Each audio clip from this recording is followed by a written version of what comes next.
हम लोग लगातार द पिंक सिटी न्यूज़ के तहत आपको दिखाते रहते हैं राजस्थान की सच्चाई, और सच्चाई के साथ कुछ नए लोगों से रूबरू करवाते हैं। मगर आज कुछ खास मेहमान हैं हमारे साथ। अब आप देख रहे होंगे कि मेरे पास सारे के सारे पीली टोपी और पीला गमछा पहन कर बैठे हुए हैं। और ये कौन है, तो मैं इनका नाम भी बताऊंगा और उनके काम भी बताऊंगा कि राजस्थान में नए सिरे से पीले गमछे का हो चुका है आगाज़। और हमारे साथ हैं सुहेल देव, भारतीय समाज पार्टी के प्रदेश अध्यक्ष जयप्रकाश राठौड़, जिनसे आज कुछ खास मुद्दों पर बात करेंगे। मगर मुद्दों पर बात करने से पहले मैं तमाम मुद्दों पर बात करूंगा कि नेता प्रतिपक्ष टीकाराम जूली, जो कि दलित समाज के लिए एक मसीहा बन के घूम रहा है। मगर उससे पहले बता दूं कि भीलवाड़ा में हुई घटना को लेकर और आज सीकर में हुई घटना, जो कि एक दलित समाज के व्यक्ति को किडनैप किया जाता है और किडनैप करने के बाद उसके गुप्तांगों पर चोट दी जाती है, दूसरा उसके ऊपर पेशाब किया जाता है। इस तरीके की हैवानियत जो राजस्थान में हो रही है, जहां पर भारतीय जनता पार्टी ने एक तरफ बड़े बड़े वादे किए थे, घोषणा पत्र के जो वादे हैं कहीं न कहीं फेल होते नजर आ रहे हैं। मैं इसलिए कह रहा हूं क्योंकि दलितों के साथ अत्याचार नहीं सहेगा राजस्थान, गरीबों के साथ अत्याचार नहीं सहेगा राजस्थान, बेरोजगारों के साथ अत्याचार नहीं सहेगा राजस्थान। इस तरीके के तमाम जो वादे थे सरकारों के, वो कहीं न कहीं फेल होते नजर आ रहे हैं। अब विपक्ष का काम तो है बोलने का, तो वो अपने बोल रहा है। मगर सरकार में बैठे दलित समाज के वो नेता, चाहे वो deputy CM doctor Premchand Bairwa हो या 6-7 जो विधायक बने हैं, आज वो क्यों चुप्पी साधे हुए हैं? क्या इसीलिए आप लोग दलित समाज ने आपको वोट देकर उस कुर्सी पर बिठाया था? सत्ता में आने के बाद चुप्पी साधना, ये कहां का न्याय है? आज हमारे साथ हैं, नए सिरे से नई पार्टी का आगाज राजस्थान में 9 मार्च को हुआ। सुहेल देव, भारतीय समाज पार्टी, जो कि एक अलग सिरे से नए सिरे से राजस्थान में चल रही है और धरातल पर आकर कहीं न कहीं काम शुरू कर दिया है। हमारे साथ हैं प्रदेश अध्यक्ष जयप्रकाश राठौड़, जिनसे बात करेंगे। सर, हाल ही में लगातार भीलवाड़ा में, सीकर में और तमाम अगर राजस्थान की बात करूं तो सभी जगह पर जो घटनाएं हो रही है वो कहीं न कहीं शर्मनाक घटना है। क्यों पार्टियां बोलकर, क्यों वादे कर कर चुप्पी साध बैठती है? देखिए सर, जहाँ तक सरकार की बात आती है, देखो जो हादसा हुआ है बहुत ही शर्मनाक है, बहुत ही निंदनीय है। और प्रकार से भीलवाड़ा में ये कार्य किया गया है, ये बहुत ही गलत है। इस पर सरकार को अच्छी तरह विचार करना चाहिए। प्रशासन के अंदर जो अधिकारी हैं उनको इस प्रकार से आदेश देना चाहिए कि हमें इस प्रकार की चीज़ों को रोका जाए। और उन लोगों के लिए ये आदेश देना चाहिए कि अगर हम उन लोगों के साथ में अच्छी तरह इंसाफ नहीं करते हैं तो या तो उनका तुरंत तबादला किया जाए या उनको सस्पेंड किया जाए। क्योंकि सर बैक टू बैक, कभी भीलवाड़ा में, कभी सीकर में, कभी बीकानेर में हम क्या देख रहे हैं? दलितों के साथ में बहुत अत्याचार हो रहे हैं, बेरोजगार सड़कों पे आ रहे हैं। हम देख रहे हैं कि परीक्षाओं के जो पेपर है वो लीक हो रहे हैं। ये कहाँ तक देखेंगे? इसमें सरकार की भी मैं गलती नहीं मानूंगा, क्योंकि सरकार ने अधिकारियों को ये अपना जो अधिकार है वो दिया हुआ है। लेकिन वो अधिकारी क्या कर रहे हैं? क्या वो चुपचाप कुर्सियों पर बैठ करके अपनी कुर्सियाँ तोड़ रहे हैं? उनको शनिवार और रविवार की छुट्टियों का इंतज़ार रहता है, उनको वो हॉलीडेज़ का इंतज़ार रहता है कि कब हम घर जा करके छुट्टियाँ मनाएं। ये क्या कर रहे हैं? सरकार को थोड़ा सा अग्रेसिव रहना चाहिए, थोड़ा सा टाइट हो जाना चाहिए इन अधिकारियों के लिए जो कि इस प्रकार का कार्य होने दे रहे हैं। सुहेल देव, भारतीय समाज पार्टी, राजस्थान में 9 मार्च को आगाम हुआ जी। और किस तरीके से, क्या ये जो पार्टियां तमाम है जैसे ये काम कर रही है, क्या सुहेल देव भारतीय समाज पार्टी वैसा ही काम करेगी राजस्थान में? देखिए, मैं सुहेल देव भारतीय समाज पार्टी के बारे में थोड़ा सा आपको पहले बताना चाहूँगा।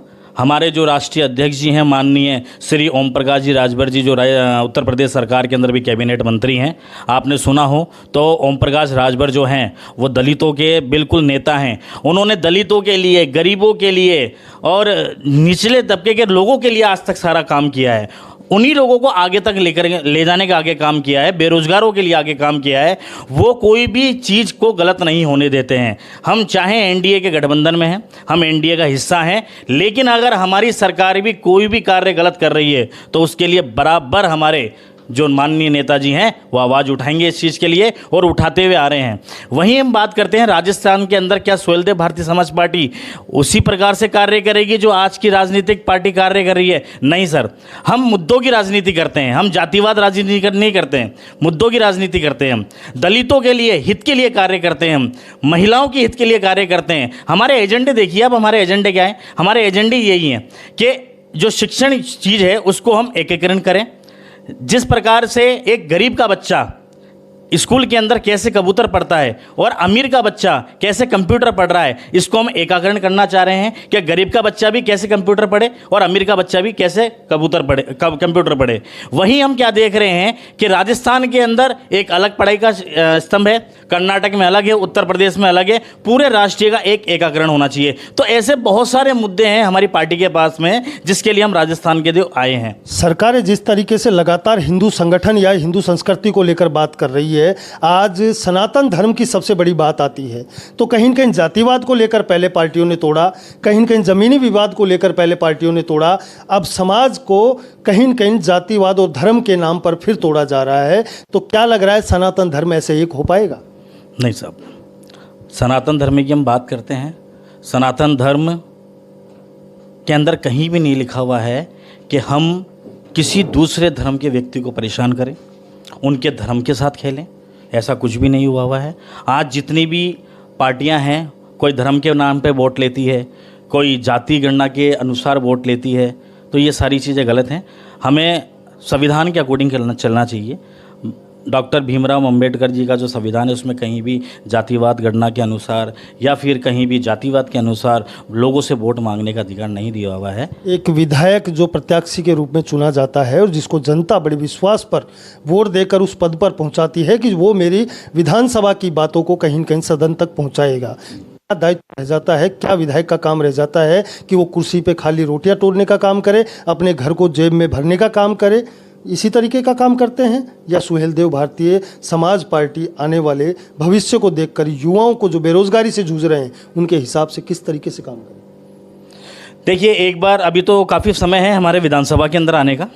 जिस प्रकार से अभी थोड़ी देर पहले मैंने आपको बताया कि हमारे मुद्दे अलग हैं। हम जाति गणना के अनुसार कार्य नहीं कर रहे हैं, हम वोट के लिए मतलब जाति के लिए वोट नहीं ले रहे हैं, हम या फिर अलग चीज़ के लिए वोट नहीं कर रहे हैं, हम धर्म के लिए वोटिंग नहीं कर रहे हैं, हम अपने मुद्दों के लिए वोट कर रहे हैं। जो चीज़ राजस्थान में कमी है, जिस चीज़ की हमारे पास में कमी है, हम उस चीज़ की लेकर के राजनीति करेंगे। हम एक बराबर हक के लिए राजनीति करेंगे और आने वाले 2028-29 के जो विधानसभा चुनाव हैं उसके बाद के जो परिणाम है वो आपको देखने को मिलेंगे कि हमारा जो विधायक लड़ कर के सुहेलदेव भारतीय समाज पार्टी का जब विधानसभा में बैठेगा तो किस प्रकार से सदन को अपनी बातों को लेकर के वो उभर करके आएगा, वो पूरा राजस्थान देखेगा इस चीज़ को। ये थे हमारे साथ सुहेलदेव भारतीय समाज पार्टी के प्रदेश अध्यक्ष जो कि 9 मार्च को राजस्थान में आगाज हो चुका है और इसी आगाज के कार्यक्रम को लेकर लगातार सुहेलदेव भारतीय समाज पार्टी धरातल पर उतरकर कहीं न कहीं राजस्थान में काम कर रही है और अपने संगठन को मजबूती की ओर बढ़ा रही है। अब बात आती है कि प्रशासन क्या कर रहा है। जिस तरीके से देखा जाए, अखबार का कटिंग देख लीजिए, वीडियो देख लीजिए, सोशल मीडिया देख लीजिए, तो कहीं न कहीं दलितों के साथ अत्याचार होते नजर आ रहे हैं। और जो बाकी अपने नेता को मानने वाले लोग हैं, मैं आज उनसे भी पूछना चाहूँगा कि कहिए आपके उस दलित के नेता को, उस दलित समाज के नेता को कि वो क्यों सरकार में होते हुए चुप्पी साधे बैठे हैं, क्यों नहीं बोल पाते हैं? क्या इसी धारणा के लिए दलित समाज उसको वोट देकर वहां तक बिठाती है? द पिंक सिटी न्यूज़ हमेशा सच्चाई के साथ दिखाता है और दिखाता रहेगा। देखते रहें। सुभाष बैरवा के साथ the pink city news, Jaipur.